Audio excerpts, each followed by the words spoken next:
The country has recently seen a spate of violent attacks on freight trucks, claiming the lives of drivers and seriously injuring others as well. About 20 trucks in different parts of the country were torched over the past weekend.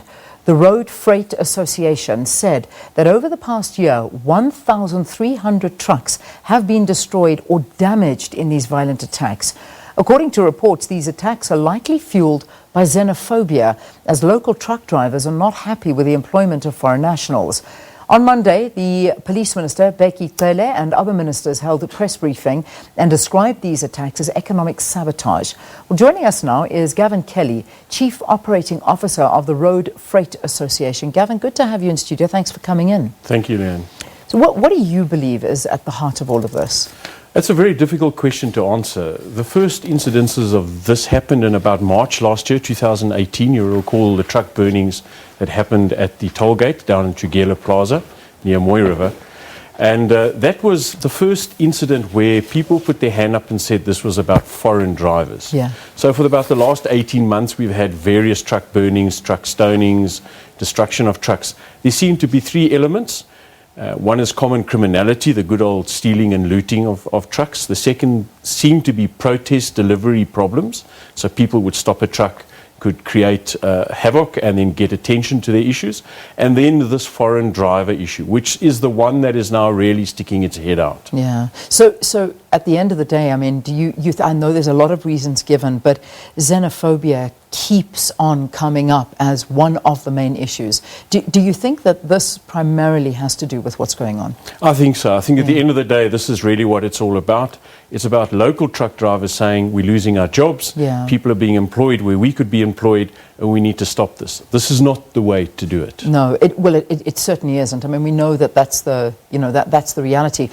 From the Road Freight Organization, I mean, from your organization, the Road Freight Association, what is your duty? What do you actually do in the Truck Freight Association? Right, we're a voluntary organization, and we look after the interests of operators, hauliers, transporters, if you want to use that parlance. Yeah.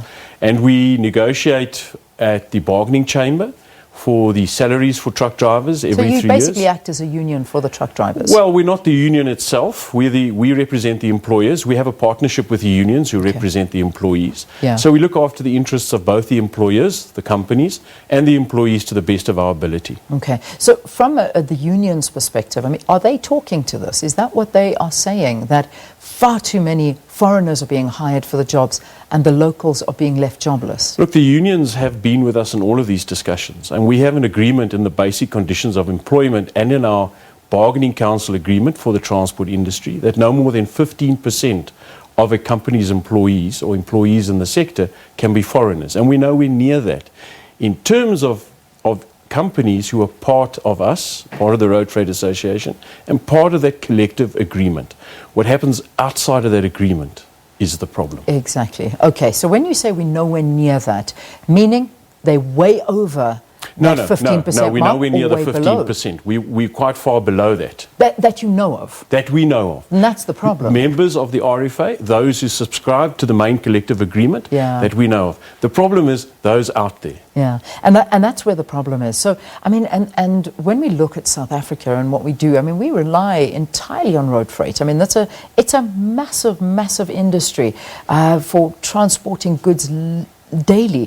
What effect is this having on our economy? Well, 85% of everything we move in this country goes by road. Yeah. And I'm not going to discuss what part rail should play. It should play a far larger role, obviously, but it has a huge effect on how we move our goods. Because now you have companies that are saying, hang on, wait a minute. Do I move? Do I use my trucks? Do I send my drivers there? Drivers are terrified. We have drivers and companies who are not part of hiring these foreigners now caught in the crossfire, literally. So everyone is now very, very cautious about moving goods and about what sort of contracts they're going to take on. When we look at most of these attacks, it appears that they're the majority on the N3 in KwaZulu-Natal. Correct. Any reason, or is that just really the main transport route, or why? Why that particular highway? Probably three reasons. First of all, that's the biggest port in South Africa that's moving a vast amount of freight out of there and into the surrounding areas. So there are a large number of truckers that are there. Secondly, the greatest resistance in terms of foreign drivers seems to be in that area. And then finally, there's a large number of transporters down there who seem, in terms of how they're being targeted, to employ foreign nationals. Yeah, yeah. So, I mean, again, let's talk to some of the companies that have been affected. I mean, when we talk to these trucks, in excess of 20 trucks that in different parts of the country that are being torched, who's being affected by this? Everybody's being affected. So, as I said earlier on, members who employ locals, South Africans, we've had South African drivers killed, we've had South African drivers attacked. Everybody is affected in and this. The goods that's being transported. So it doesn't look like there's anything or anyone specifically being targeted. It's any freight truck. It's any freight. Concentrated in KZN at the moment. We have sporadic incidents in Mpumalanga and Limpopo and the Western Cape. But some of those seem to be protest delivery. They're not specifically foreign driver issues. Okay, so there's also that issue of service delivery and protest delivery. Yes. And has government, I mean, besides what's happened with regard to the police minister coming out talking to this, we saw the press conference happening, anything else prior to this that's been discussed or spoken to from them? Look, we started speaking in April 2018. The first task team was put together. The Minister of Police was there, the Minister of Transport, the Minister of Labour, the Minister of Home Affairs. We had the local province involved. We've had 4 meetings of that task team since then. It just seems as if the police are either scared to act forcefully, and a lot of us talk about they're scared of another Marikana, or that they are actually not on top of the situation, as if they are outnumbered. So it's very, very frustrating. Yeah. Now, the reality is that there's a lot of fear in the road freight logistics industry, so much so that they've actually had to keep their trucks off of the road. Is this the case? Obviously, there are hot spots that we've identified, so we keep the trucks off there at night. There are certain routes we now have escorting, where we get trucks together and we put armed guards with them. That's not the way to do it. The South African police need to look after lives and property. We cannot move like this. Yeah.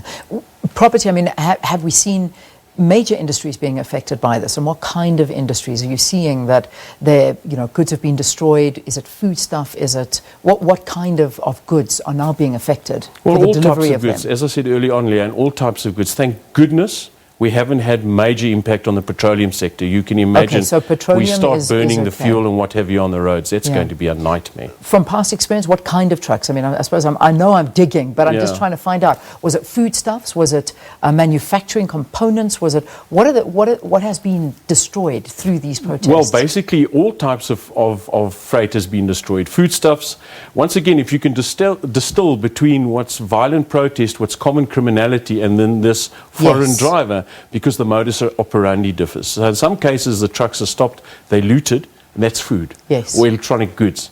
And we've traced those, and we found some of the electronic goods packed in warehouses, ready for redistribution, for resale. So it's very difficult to distill out exactly where the xenophobia element comes in, because there's opportunistic criminality happening. That happens, I imagine, when a truck is completely burnt. Yes. And there is no looting that's taken place. It's literally just blowing up that truck. Exactly. So quite often what happens there, and that's more or less the point we work on, is they burn the cab down first. Okay. So in terms of the police and crime intelligence, what I'm gathering from you is that they're failing to get a handle on this. I would say that's correct. That's a correct statement. So where to from here? What's next? What are the next plans? Well, we're hoping that the Minister of Police is now really going to get involved. Here he's going to create a task team. We spoke about that a good 6 months ago. So if that task team works, if we can get the intelligence in and we can prevent what's happening, prevention is always better than cure. We can then go after the mastermind, after the criminals.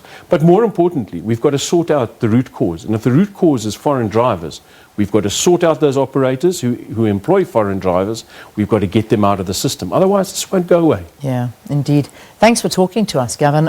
It seems like a complicated issue, but at the end of the day, so many people are being affected by this, and companies, and as you've heard throughout this entire program, South Africa can ill afford any other part of our economy being affected, and this is a major one when you talk to goods that are being destroyed, road freight organizations not wanting to transport their goods for the safety of their drivers, and of course for the goods, because they will be destroyed or not looted.